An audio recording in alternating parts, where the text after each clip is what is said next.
Greetings and welcome to PinballHelp. Mike here. Today I am going over probably something I may have gone over in the past, but I'm going to do another video just in case this one might be better than previous ones I've done, where I'm going to talk about essential modifications to a Bally35 series driver board. I'm continuing work on this Bally Kings of Steel late model Bally single ball pinball machine.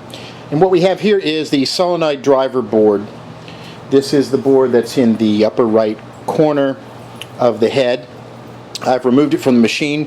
What this does is it takes the voltage from the power supply in the thing and then regulates it into different things and sends voltage to the displays, to the solenoids, as well as to the CPU and some other stuff. So you've got all kinds of voltages on this board, handling a wide variety of different things, and there's a couple of key components that I want to point out. Number one is Capacitors 23, C23. This smooths out the 12 volts for the logic, and I think it's 12 volts.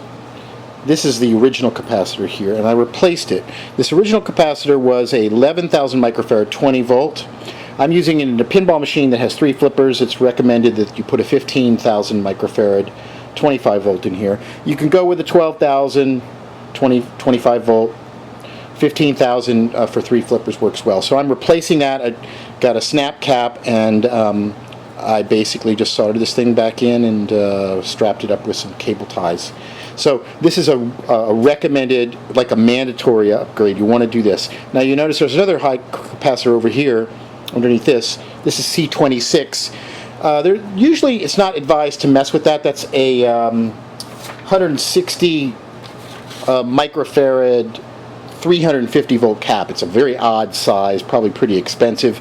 It's part of the high voltage section for the displays. If you're having display problems, maybe you might want to mess with it. My displays are working perfectly. Not going to mess with that. It's not one of the mandatory mods, and in most of the guides there's not a whole lot of mention about capacitor 26. There is one thing you want to do with this, a certain ground modification, which I'll let you know about. So there's basically 4 things you want to do to this board to kind of bulletproof it. Number 1, replace C23.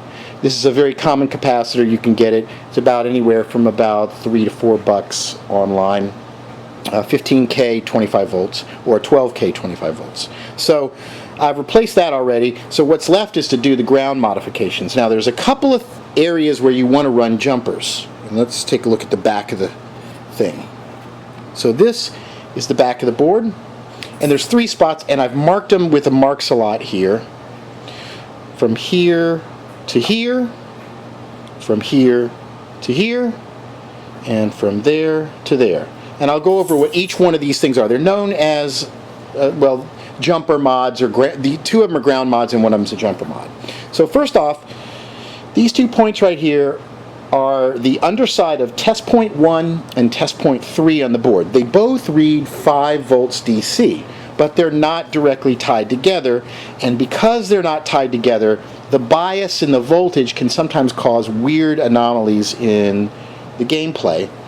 And I think this may be causing one of the issues I'm having with my machine, where all of a sudden all the coils go out. It's like bloop, they just stop working.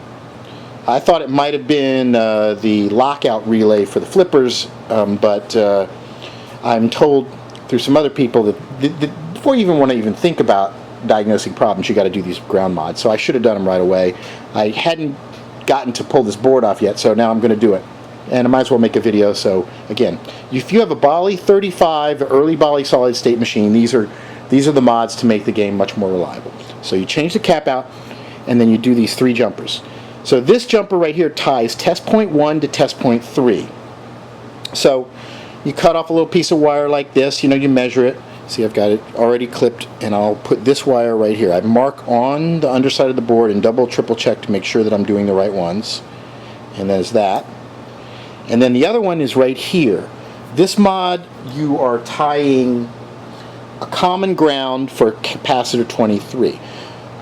there's two big capacitors on the board, and the negative side of these capacitors is tied to the ground. Unfortunately, there's a lot of voltage running through those capacitors, and the way it reaches ground is not directly from the board to the ground on the board. It goes through one of these connectors, which then connects to the ground. So it puts a lot of strain on some of these plug-in connectors that can burn out and overheat. So what we're going to do is we're going to tie the grounds more naturally to the ground basically on the board. So we're going to kind of bypass the connectors in order to make the game a little bit more reliable, less likely that there's going to be a bottleneck of electrons there that are going to cause a portion of the connectors to heat up and then fatigue and then start to fail. So here's a sheet right here which goes over, and you can get this online. This is a very common thing, and it talks about the 1,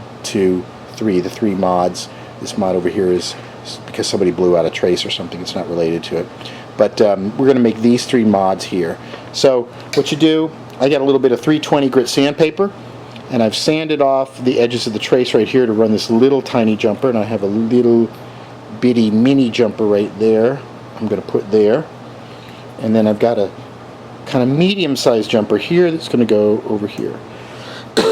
So I'm going to do basically these 3 things. Now I'll show you what I like to do. I use this flux for plumbers because it's cheap and there's a lot of it. So I use this, and I'll take my little thing and I'll dip each side in the flux. And after I have cleaned this off, I'll spread a little bit of the flux over the trace, like that. So now I've got a little bit on both sides. So what I'll do is, let's go ahead and weld one of these while you're watching. Hopefully I won't burn my finger off or something like that. Let's see, I'm going to move the camera slightly out of the way. And you can still see, and we'll go in just a tad. And you'll get to see my amazingly mediocre soldering skills.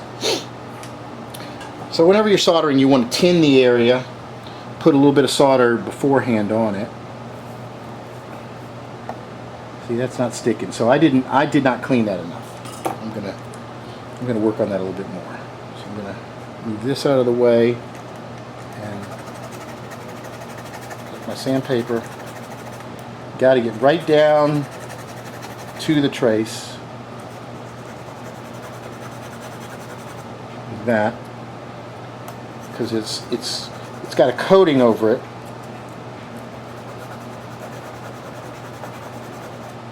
There you go. You can see it. You can tell when it gets shiny, you're getting down to that actual part. Okay. So now I will take a little bit of flux, put it on my hand, like that. Okay. So the objective here is to get a little bit on there for something to stick to.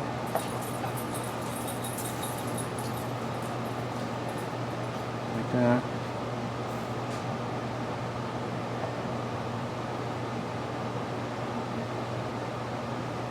So we could, that left side still could use a little bit more. I didn't really get down into it, so really get into it.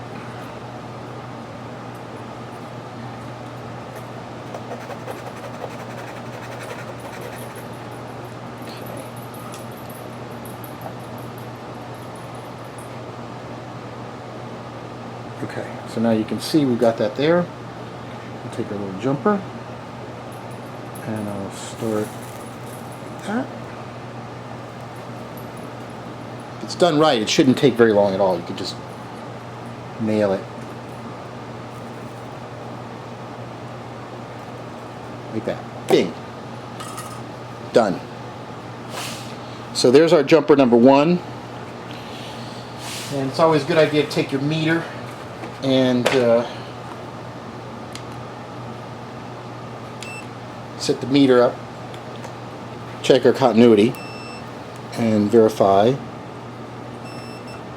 So let's find where this thing ends. It's over all the way over here, and this guy goes here. So we know we've bridged those two because that's working. So there's jumper 1 of 3. I'll do these other 2 jumpers with a very similar process. So this is a way of making sure that the board is more reliable, bypassing some of the connections to ground that go through the connectors, the plugs that are on here. So they're kind of essential ground mods. So for more, visit PinballHelp.com, and we'll make this board all nice and bulletproof. So there you go. Thanks for watching.